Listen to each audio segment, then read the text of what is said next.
अस्सलाम वालेकुम नाज़रीन, उर्दू पॉइंट के लाइव स्टूडियो से प्रोग्राम स्पोर्ट्स राउंड अप के साथ मैं हूं नादिया नज़ीर। जी नाज़रीन, प्रोग्राम स्पोर्ट्स राउंड अप में सबसे पहले बात करेंगे वनडे मैचेस की।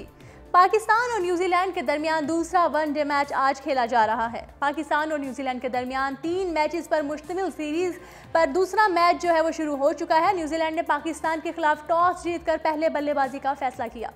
सीरीज़ में न्यूजीलैंड को 0-1 की बरतरी हासिल है। वनडे मैचेस की सीरीज़ के दूसरे मुकाबले में न्यूजीलैंड ने पाकिस्तान के खिलाफ टॉस जीतकर पहले बल्लेबाजी करने का फैसला किया। सीरीज़ में किवीज़ को 0-1 की बरतरी हासिल है। अबू धाबी के शेख ज़ायद स्टेडियम में दोनों टीमें शाम 4 बजे मद्दे मुकाबिल हुई। ग्रीन शर्ट्स को सीरीज़ बचाने के लिए मैच लाजमी जीतना होगा, वरना शिकस्त की सूरत में किवीज़ टीम ट्रॉफी की हकदार ठहरेगी। बैट्समैनों की गैर जिम्मेदारी के सबब पाकिस्तान को वनडे सीरीज़ बचाने के लाले पड़ गए। ताहम आज किवीज़ के खिलाफ दूसरे मैच में भी टॉप ऑर्डर की नाकामी का खौफ सताएगा।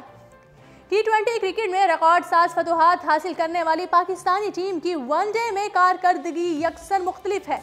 UAE में मुख्तसर फॉर्मेट के मुकाबलों में किंगरूज के बाद किवीज़ को भी क्लीन स्वीप करने पर शायकीन एशिया कप में शिकस्तों का गम भूलने लगे थे, मगर फॉर्मेट बदलते ही टीम अर्श से फर्श पर गिर गई।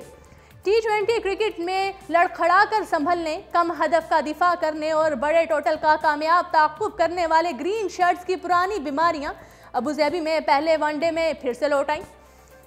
ट्रेंट बोल्ट की हैट्रिक ही टॉप ऑर्डर का सफाया करने के लिए काफ़ी साबित हुई। फ़खर जमान, बाबर आजम और मोहम्मद हफीज़ की रुखसती के बाद पहाड़ नजर आने वाले हदफ का पीछा करते हुए सरफराज अहमद और अमाद वसीम ने कोशिश की, लेकिन कोई फ़ायदा ना हुआ। दूसरी जानिब बॉलर्स की कारकर्दगी में भी अदम तसलसल नजर आया। पाकिस्तान को सीरीज बचाने के लाले पड़ चुके हैं। मोहम्मद हफीज़ के बॉलिंग एक्शन पर रोज टेलर ने इशारों के तनाज़ा खड़ा किया।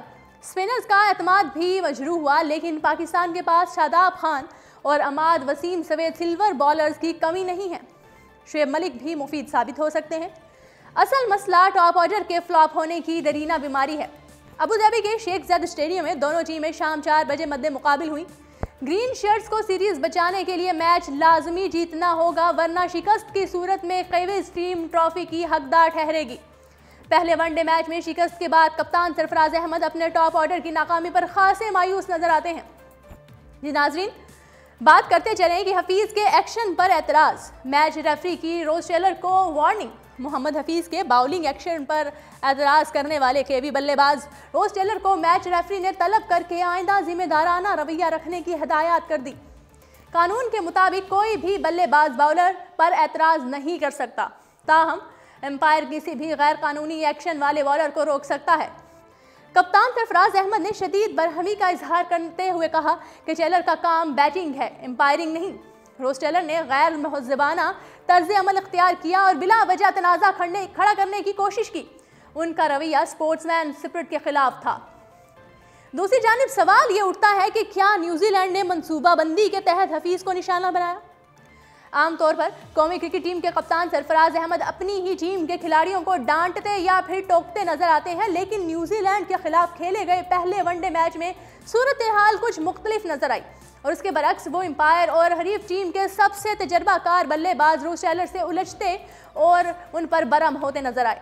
लेकिन आखिर ऐसा क्या हुआ था कि मुखालिफ टीम के खिलाड़ियों से अच्छे अंदाज में पेश आने वाले सरफराज इतना भड़क कैसे गए? एम्पायर्स को मुदाखलत करना पड़ी और पूरी टीम अपने कप्तान की हम आवाज़ और सूरत हाल से परेशान नजर आई। हुआ कुछ यूं कि पहले वनडे मैच के दौरान न्यूजीलैंड की टीम जल्द ही 3 विकेटें गंवा चुकी थी। स्पिनर्स बाउलर्स के लिए आ चुके थे, जिनके खिलाफ आसानी से रन्स करने में उन्हें मुश्किलात पेश आ रही थी। T20 सीरीज की तरह यहाँ भी मोहम्मद हफीज़ उम्दगी से बाउलिंग कर रहे थे और न्यूजीलैंड के बल्लेबाजों को उनके खिलाफ रन्स के हसूल में दिक्कत पेश आ रही थी। बस यही वो वक्त था जब रन्स ना बनाने की परेशानी से निकलने के लिए रोज टेलर ने ऑफ स्पिनर के एक्शन पर शकूक का इजहार करते हुए एम्पायर्स की तवज्जो हासिल करना चाहिए। न्यूजीलैंड के सबब से सबसे तजर्बाकार बल्लेबाज की इस हरकत ने सरफराज को आग बगोला कर दिया और पहले उनका एम्पायर से मुबाहिसा हुआ और फिर हरीफ बल्लेबाज से सख्त जुमलों का तबादला हुआ। लेकिन उसके कुछ देर बाद ही मैच का नक्शा तेजी से बदलना शुरू हो गया, क्योंकि टेलर की इस हरकत के सबब वो खिलाड़ी जिन्हें हफीज़ के खिलाफ सिंगल लेने में भी दुश्वारी पेश आ रही थी, अब उनके खिलाफ बाआसानी रन्स बनाने लगे। और फिर एक एक करके चीज़ें मैच में पाकिस्तान के खिलाफ जाने लगी और टीम हाथ में आई बाजी गंवा बैठी। अब सवाल ये पैदा होता है कि क्या ये कार्रवाई न्यूजीलैंड के किसी सोचे समझे मंसूबे का हिस्सा थी? अगर हालात और वाक़यात का बगौर जायज़ा लिया जाए तो ये बात काफ़ी हद तक दुरुस्त नज़र आती है। मोहम्मद हफीज़ ने न्यूजीलैंड के खिलाफ T20 सीरीज़ में क्लीन स्वीप फतह में मरकजी किरदार अदा किया और मैन ऑफ द सीरीज़ करार पाई। ऑलराउंडर ने न सिर्फ तीनों मैचों में उम्दा बैटिंग का मुजाहिरा किया बल्कि उनकी निपी तुली बॉलिंग से न्यूजीलैंड की टीम हर रन्स ना बनाने का दबाव भी बढ़ा और इसी दबाव में वो बड़े शॉट्स खेलने की कोशिश में दीगर बाउलर्स को विकेटें दे बैठे। हकीकतन तीनों मैचों में हफीज़ न्यूजीलैंड की टीम के लिए डरावना ख्वाब बनते रहे और ऐसा महसूस होता था कि मेहमान टीम के पास उन्हें काबू करने का कोई हरबा नहीं है। गो कि हमारी टीम वनडे क्रिकेट में ना सिर्फ एशिया कप के दौरान नाकामियों से दो चार हुई बल्कि न्यूजीलैंड के खिलाफ भी इस फॉर्मेट में रिकॉर्ड इंतहाई मायूस कुन था, जहां उसे गुज़श्ता 11 वनडे मैचों में नाकामी का मुंह देखना पड़ा। लेकिन T20 में मुसलसल फतोहात के तसलसल से टीम के एतमाद में वाज़िया बेहतरी नजर आई थी। जबकि अमाद वसीम और हफीज़ की वनडे टीम में शमूलियत से टीम एक बेहतर शक्ल में नजर आने लगी थी और यूं लग रहा था जैसे इस बार नतीजा मुख्तलिफ होगा।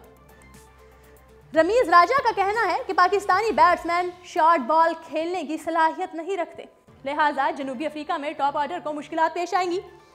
साबिक टेस्ट क्रिकेटर रमीज़ राजा का कहना है कि पाकिस्तानी बैट्समैन और कोचिंग स्टाफ ये समझ ही नहीं पा रहे कि बैटिंग में नाकामियों की बड़ी वजह शॉर्ट बॉल खेलने में कमज़ोरी है। सलाहियत और तकनीक दोनों ही नज़र नहीं आती। पूरी टीम में कोई एक भी बैट्समैन ऐसा नहीं है जो एक हुक और पुल शॉट खेल सके या फिर कम अज़ कम ऐसी गेंदों को छोड़ ही सके। अगर इन मसाइल पर फौरी तवज्जो ना दी गई तो पाकिस्तान की टॉप ऑर्डर दोहराए जनूबी अफ्रीका में भी ऐसी ही सूरत हाल से दो चार होगी। रमीज़ राजा ने कहा कि वनडे क्रिकेट में दुरुस्त शॉट सिलेक्शन के साथ रन रेट बरकरार रखना इंतहाई ज़रूरी है। डॉट बॉल हमेशा ही टीम की परेशानी में इजाफा करते हैं। इस ज़मन में कोचिंग स्टाफ और खिलाड़ियों दोनों को मिलकर काम करना होगा। नाज़रीन, बात करेंगे पीसीबी की। पीसीबी क्रिकेट कमेटी के सरबराह मोहसिन हसन खान ने कहा है कि तकर्री कई मुखालिफ मेरे बयानात को गलत रंग दे रहे हैं।